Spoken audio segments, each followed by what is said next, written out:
This is the iPhone 13 Pro. Wait a minute. What happened? Let me check. Oh yeah, it's not. This is the iPhone 13. Okay, now you're good to go.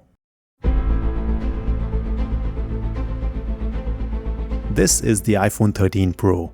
It may look similar to the iPhone 13 from the front, but it is not on the inside. In this video, we will compare the iPhone 13 Pro with the iPhone 13 so you can see all the similarities and differences to understand which of these two phones would make more sense to you. Inside the box, there is no difference in what you get. You have the phone, charging cable, SIM card slot pin, some paperwork, and the Apple sticker. That's it. Both of them come without chargers and without earphones, just like the controversial iPhone 12, so nothing special that would affect your decision. When it comes to the build, both phones feature the same iconic box design as the iPhone 12 with IP68 dust and water resistance rating. In terms of dimensions, they are identical too. From the front, both look the same and have ceramic shield making them robust in case you don't use protective cases. The notch is also 20% smaller on both the phones compared to older iPhones.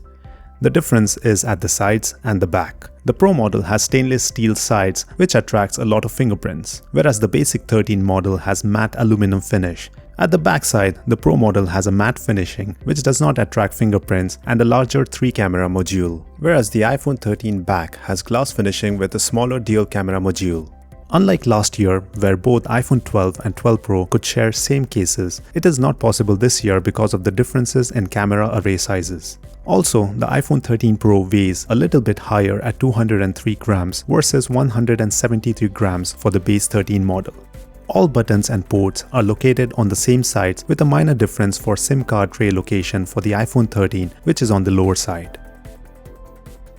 In terms of color, iPhone 13 Pro has 4 colors whereas iPhone 13 has 5 colors to choose from.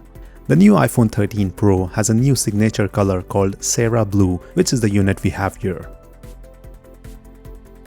When it comes to the display, both phones have XDR OLED Super Retina display with same sizes, same resolution, and same pixel density. The only difference is that iPhone 13 Pro screen has 120Hz with ProMotion. We did feel a difference in smoothness while scrolling, especially when moving from a 60Hz display. It's not a total game-changing improvement, but it's the sort of a subtle feature you won't want to give up if you have become used to it. Beyond the faster refresh rate, the ProMotion feature adjusts the screen refresh from 120Hz to as low as 10Hz, depending on what you're using the phone for. If you're reading something with a static screen, it goes down to 10Hz. If you're using a 60Hz app, it will keep the screen at 60Hz, and if you're scrolling or if the content supports higher refresh rates, it will ramp up to 120Hz. This prevents any extra battery from being used up for no reason.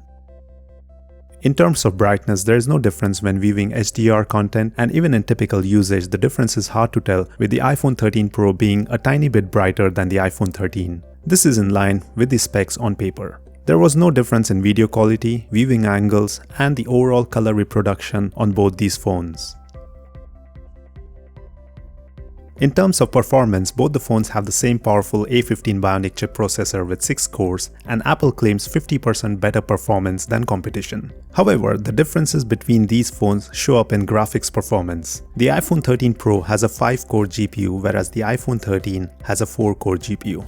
In our tests with Geekbench 5 for CPU, the results were very close as expected, whereas the Geekbench GPU results showed a difference of 35%. And in other tests such as 3D Mark Wildlife and Base Mark GPU, we saw up to 10% improved performance on the iPhone 13 Pro. Clearly, the extra GPU core is showing some benefit, and if you play a lot of games on your phone, then Pro might give you a better experience making full use of its high refresh rate screen.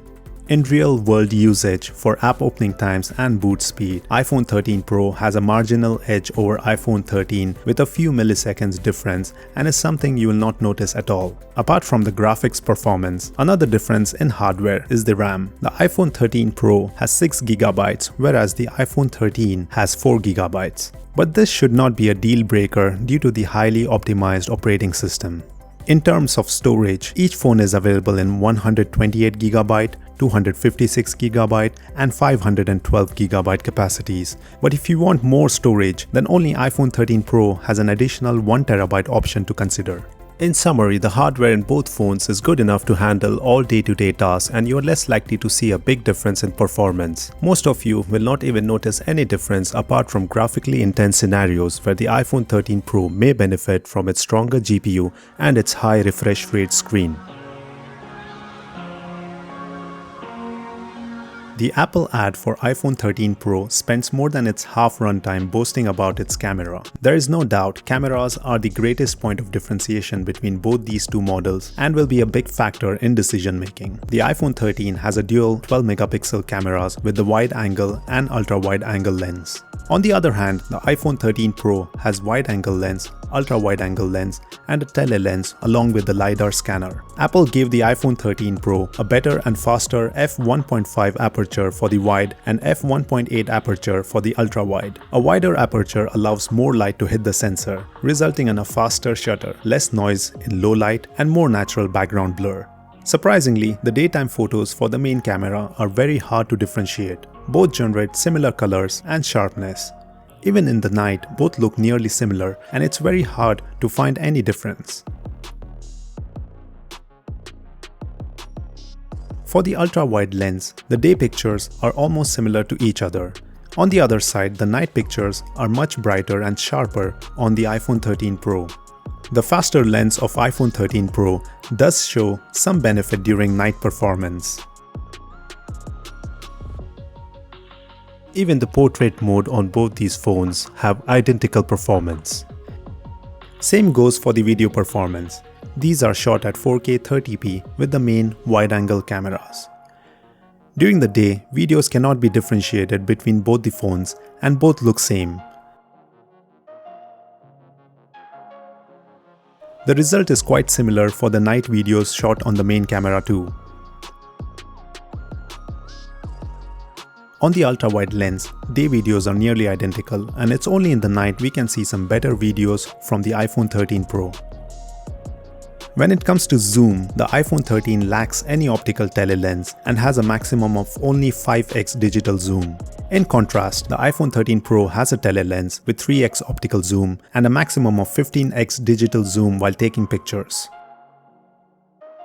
Another feature only available on the Pro model is the macro mode, which allows you to take super close-up shots by coming as close as 2 cm. In this shot, you can see the small PlayStation icons on the PlayStation 5 controller, which is not possible with the iPhone 13. Other Pro features include deep fusion support on the ultra-wide lens, support for Apple Pro RAW, and night mode portraits with the help of LiDAR Scanner. Shared features between both phones include portrait mode, deep fusion, night mode, smart HDR4, and photographic styles. Sensor shift optimization has now been included in all the iPhone 13 models, whereas previously it was only on the iPhone 12 Pro Max. This allows the lens to move and thus better cope with uneven changes of movement.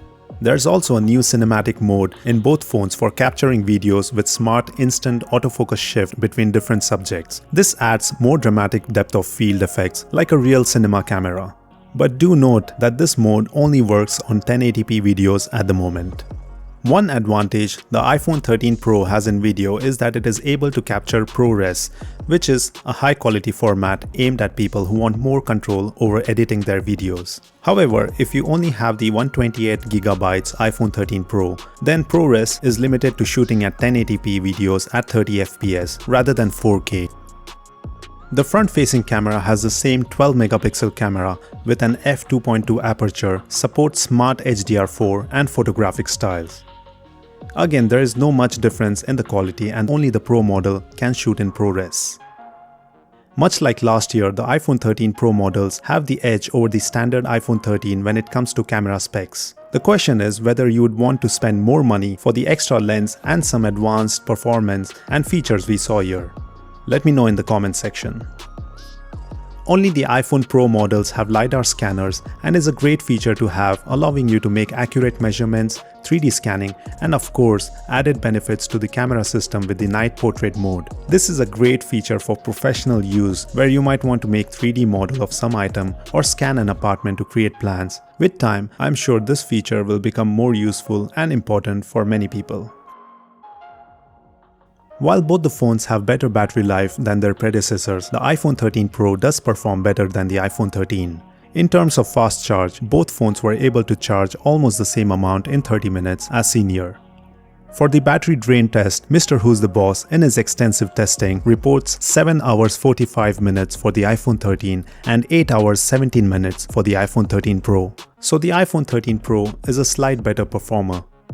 In terms of sound quality, both sound exactly the same, and here is a quick sound test.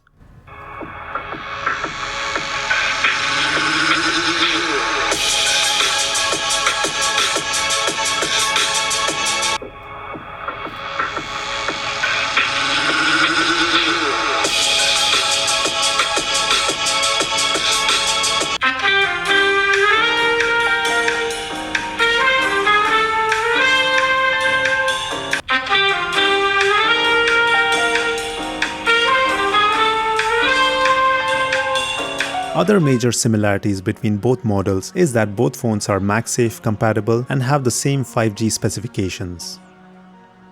To conclude, there are only 5 major differences between both these phones, which is the camera, better GPU performance, 120Hz ProMotion display, slightly better battery life, and the presence of LiDAR scanner. Other minor differences such as body finish, weight, and color options are all very minor and should not affect your decision. If you use your phone a lot for scrolling through documents, emails, play lots of games, and require the camera for professional work or hobby, then iPhone 13 Pro is for you. It is a phone designed for people who care about details. But if you are a casual user who does not really care about minute details, then you can save some money and go for the iPhone 13 and spend your money on other accessories instead. For me, I'm in love with the screen and the camera of the iPhone 13 Pro, which is my final choice if I have to choose between both these phones. I hope this video helped and added value to your decision making. Please like this video for the algorithm and subscribe to my channel as it helps me a lot. See you again.